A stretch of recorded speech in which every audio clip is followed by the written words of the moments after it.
মাত্র ১.৫ বছর হলো করোনা মহামারী শেষের দিকে। এখনো দুঃসহ স্মৃতি ভুলতে পারছে না মানুষ। এরই মধ্যে বিশ্বে আরেক মহামারীর ইঙ্গিত দিচ্ছেন বিশেষজ্ঞরা। সেই চীন থেকেই HMPVর প্রাদুর্ভাব বেশ ভাবাচ্ছে বিশেষজ্ঞদের। তাদের ধারণা ২০২৫ সালে ফের করোনার মতো নতুন কোনো মহামারীর উদ্ভব হতে পারে। যদিও কোনো রোগটি মহামারীর আকার ধারণ করবে সেটি স্পষ্ট নয়। সুবর্ণা রহমানের ডেস্ক রিপোর্ট।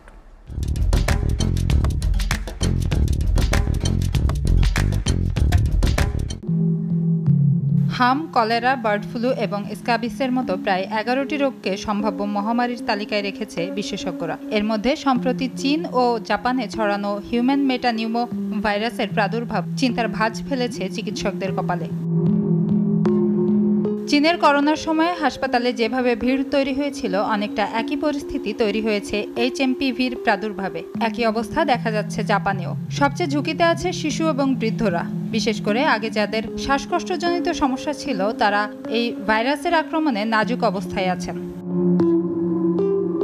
এ বিষয়ে যুক্তরাজ্যের সাউদাম্পটন বিশ্ববিদ্যালয়ের সিনিয়র গবেষক ডক্টর মাইকেল হেড বলেছেন, একটি মহামারীর সংখ্যা করা হতো, তবে এখনও কোন রোগটি মহামারী আকার ধারণ করবে সেটি নিশ্চিত না বলে আগাম মহামারীর নাম দেয়া হয়েছে ডিজিজ এক্স। বিশেষজ্ঞরা বলছেন, আগামীর মহামারীর প্রধান বৈশিষ্ট্য হবে মারাত্মক ছোঁয়াচে এবং মানুষের মৃত্যুহার অনেক বেশি হবে। চীনে প্রতিনিয়ত HMPV প্রকট হয়ে উঠলেও এখন পর্যন্ত বিশ্ব স্বাস্থ্য সংস্থা সতর্কতা জারি করেনি। চিকিৎসকরা বলছেন, করোনা মোকাবেলায় যেসব সতর্কতা নেওয়া হয়েছিল, একই পদক্ষেপ এই ভাইরাস প্রতিরোধ করা সম্ভব।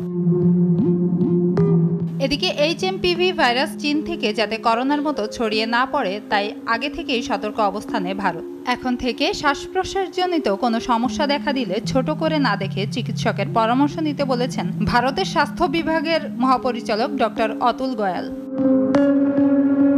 করোনা মহামারীতে বিশ্বে মোট ১,৪০,০০,০০০-এরও বেশি মানুষ প্রাণ হারিয়েছে, ৪০ কোটিরও বেশি আক্রান্ত হয়েছিল। এ অবস্থায় নতুন এ ভাইরাসের প্রাদুর্ভাব জনমনে আতঙ্ক সৃষ্টি করেছে।